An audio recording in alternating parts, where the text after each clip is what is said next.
Welcome back to our business operations series. Always great to be back. We've already tackled production processes and procurement, even delved into the world of quality. But today, well, we're diving into something super crucial for any successful business. You got it. Customer service. It's so important. In fact, we're splitting this deep dive into two parts. Two parts. Okay. Today, it's all about the fundamental principles of customer service. You know, those core concepts that really make a difference. Like back to basics, but with a twist. Exactly.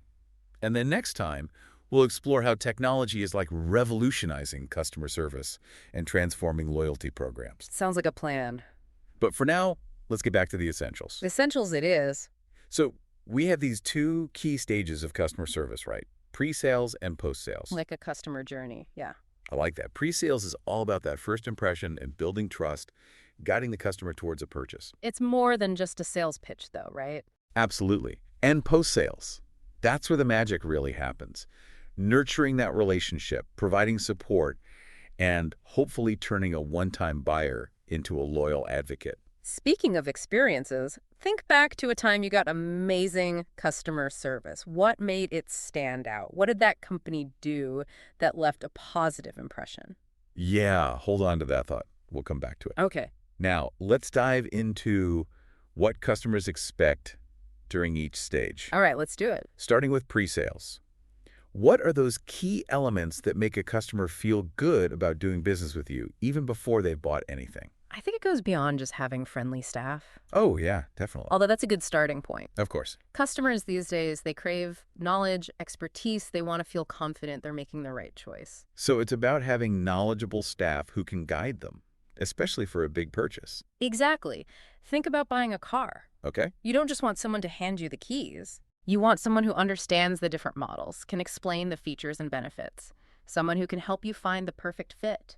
Yeah, that makes sense. That expertise, that builds trust. And on the flip side, there's nothing worse than feeling pressured. Oh, totally agree. High-pressure sales tactics are a thing of the past. Yeah, for sure. A positive pre-sales experience, it should feel organic, almost like a consultation. So creating a welcoming environment, low pressure, showcasing your expertise, and empowering the customer to make a good decision. Exactly.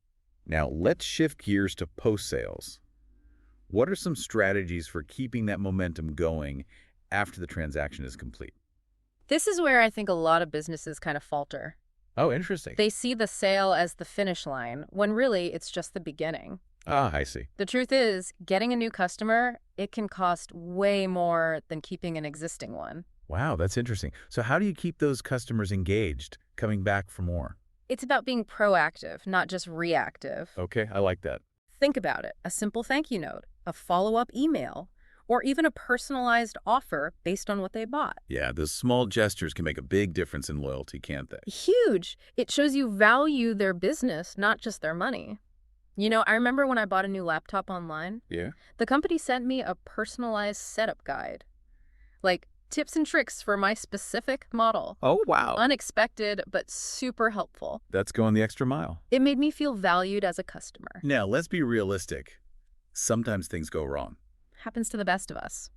How can businesses handle complaints and turn a negative experience into a positive one? You got to own the problem, show empathy. Responding quickly, taking responsibility, and offering a sincere apology can go a long way. It's not just about fixing the problem. It's about how you fix it. Exactly. And sometimes going above and beyond to compensate, it can turn a frustrated customer into a lifelong advocate. There's actually a study that shows customers who have complaints resolved well are more loyal than those who never had an issue in the first place. Wow, that's surprising. It's about turning that negative into an opportunity, building trust, and showing you're committed to customer satisfaction. Powerful stuff. So we've talked about the stages of customer service, what customers expect. Now let's flip the script and talk about the consequences of poor customer service. The dark side. Exactly. Our source material highlights a few common culprits: overpromising, poor management, poor communication, and external factors. Let's break those down, starting with overpromising. What does that look like in a real-world scenario? It's like setting unrealistic expectations. Okay, I see. Maybe guaranteeing same-day delivery when you can't handle it, or hyping up product features that don't live up to the marketing. So it's about setting realistic expectations and exceeding them, Not promising the moon and falling short. Exactly. When you overpromise and underdeliver, you break trust. The customer feels misled, disappointed. Yeah, that makes sense. And that can be super damaging, especially with online reviews these days. What about poor management? How does that impact customer service? It often comes down to like a lack of priorities. Okay. If leadership doesn't see customer service as a core value, if they don't invest in it, it creates a ripple effect. So it's like a fish rots from the head down. Yeah. If the people at the top don't value it. Exactly. It can lead to so many problems, Inadequate training for staff, inefficient processes, Oh, I see. and just a lack of empowerment for employees to actually solve customer issues. Which brings us to poor communication. Right. It seems straightforward, but it can have a huge impact. Huge. Failing to keep customers in the loop, not responding quickly, or using jargon they don't understand. Yeah. All these things contribute to a negative experience. So it's about clear, concise communication, keeping customers informed, and making them feel valued. Now, what about external factors? Those can be tricky. Those are the things outside a company's control, right? Supply chain disruptions, natural disasters, even negative media coverage. It's tough. You can't prevent them, but you can control how you communicate about them. Transparency and managing expectations, even when things are out of your hands. Exactly. So we've covered the stages of customer service, customer expectations, and the pitfalls of getting it wrong. Mm-hmm. Now, let's see how these principles play out in a real example. I love a good case study. Imagine a bustling coffee shop called Brewbliss. Okay, I'm listening. They're known for their amazing customer service, both before and after the sale. I can already smell the coffee. You walk in on a chilly morning, and the barista greets you with a genuine smile, not just a robotic, "Next." Okay, I'm feeling warmer already. They ask, "What can I get for you today?" but with a warmth that makes you feel welcome. Nice. Let's say you're looking for something new. Instead of just listing drinks, they take the time to understand your preferences. Oh, I like that. Are you feeling adventurous or craving something familiar? Do you have any dietary restrictions? They're guiding the customer, not just taking an order. Exactly. They might suggest a seasonal latte, a new cold brew with vanilla, explaining the flavors with real enthusiasm. They're selling an experience. And to top it off, they tell you about their loyalty program. Earn points, free drinks, exclusive discounts. Smart move. Keeps people coming back. And their app. Customize your order, save your favorites, even pre-order for pickup. Smooth experience. They're using technology to enhance the service even at this early stage. Now, fast forward to post-sale. You've enjoyed your perfect latte, but as you're leaving, you notice a leak in your cup. You mention it to a staff member. They immediately apologize and offer to replace it. That's standard. What makes Brewbliss different? They don't stop there. They offer you a free drink coupon for the inconvenience. Going above and beyond. And a few days later, a thank you through the app, reminding you about new offerings. They also send a monthly newsletter, updates on new products, promotions, even community events. Staying top of mind, creating a sense of community. Smart. Now step back and look at the results. All of these efforts, they translate into real benefits. Okay, let's talk ROI on good customer service. They have incredible customer loyalty and repeat business. People keep coming back for the coffee, the service, the feeling of being valued. It's like the place where everybody knows your name. And satisfied customers tell their friends, family. Word of mouth, that's powerful. All this contributes to a strong reputation in the community. Brewbliss isn't just a coffee shop, it's a community hub. Now, while Brewbliss is fictional, Yeah, it highlights principles that apply to any business. I agree. Investing in customer service isn't just about being nice. It's about building relationships, creating memorable experiences, and fostering loyalty that leads to real results. Every business can aim for that. Absolutely. Now, before we move on, remember that question about your own experience with great customer service. I do. It actually involved a company completely messed up my online order. Oh, no. They sent me the wrong item, and it was for something time sensitive. A customer service nightmare. It was, but they handled it amazingly. They apologized, overnighted the right item, and gave me a full refund plus a gift card. That's turning a negative into a positive. Did it change how you saw the company? 100%. I was so impressed with their response and how much they wanted to make things right. I actually became a loyal customer. It shows that even when mistakes happen, it's how you handle them that matters. What about you? What moment of amazing customer service sticks out for you? What about you? What moment of amazing customer service sticks out for you? Let me think. I had a similar situation recently, actually. It was with a new smartphone. Okay. I bought it online, and the delivery was delayed. I couldn't get any updates. I hate when that happens. It was frustrating, but then I remembered they had that chat feature on their website. Oh, right. I thought, why not? Honestly, I wasn't expecting much. Yeah, sometimes those chats are hit or miss. But the representative was so helpful. Wow, really? They tracked down my order, gave me an updated delivery time, and even offered a discount on my next purchase. See, that's a company that gets it. They went above and beyond. Totally. I felt like they cared about my satisfaction, not just rushing me off the chat. It's those little things that make a big difference.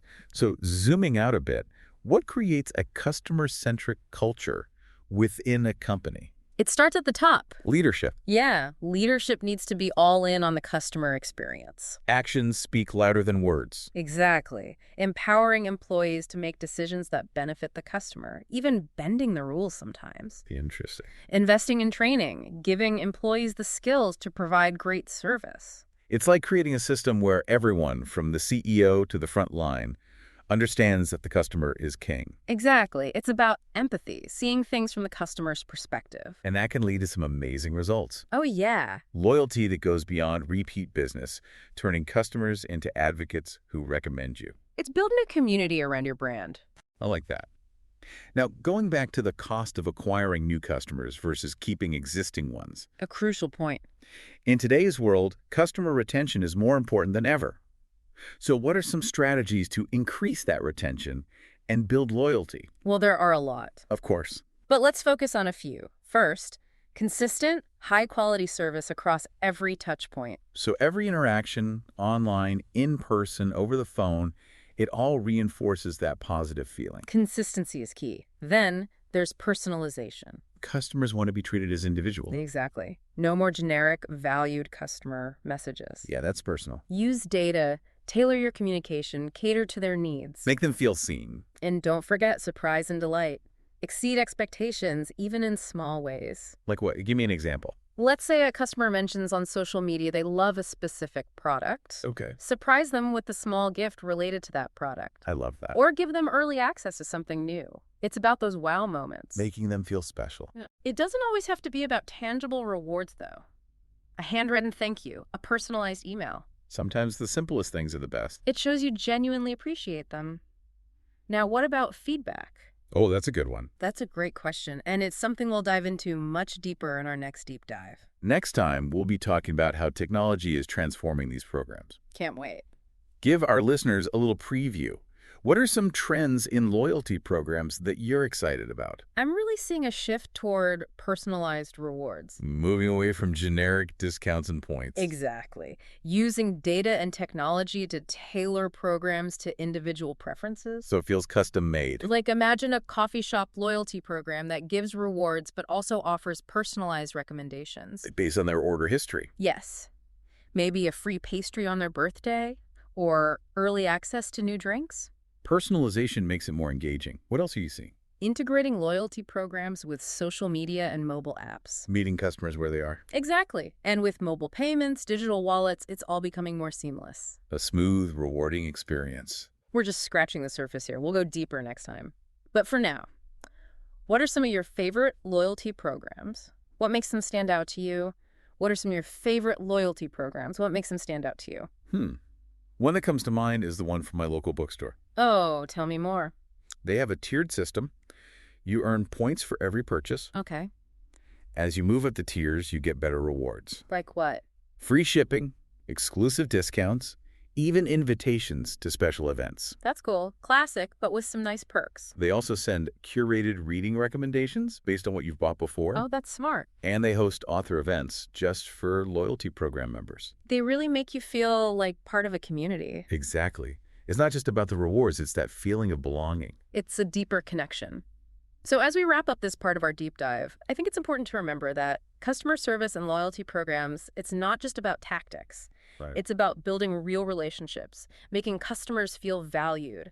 Recognizing that they're the heart of any business. In today's world with so many choices, exceptional customer service and a great loyalty program, that's what sets you apart. It's what makes people love your brand. not just trust it. So, listeners, as you go about your day, think about your own experiences as customers. Yeah, that's a good exercise. What makes you feel valued? What makes you want to come back? How can you apply that to your own businesses or interactions? Because building those strong customer relationships, it takes work, but it's worth it. It's a win-win, a positive relationship that benefits everyone. Well, that brings us to the end of our deep dive into the fundamentals of good customer service. But don't worry, we'll be back. Next time, we'll explore how technology is changing everything. The latest in loyalty programs, AI, automation, all that cool stuff. We'll see how businesses can use these tools to create amazing customer experiences. Can't wait. A huge thank you to Google Notebook LM for the incredible AI assistance and audio dialogue. And to you, our listeners, for being here with us. We'll be back soon with another deep dive. But until then, keep exploring, keep learning, and keep that customer service spirit alive. This deep dive was a PEELC Strategy Production.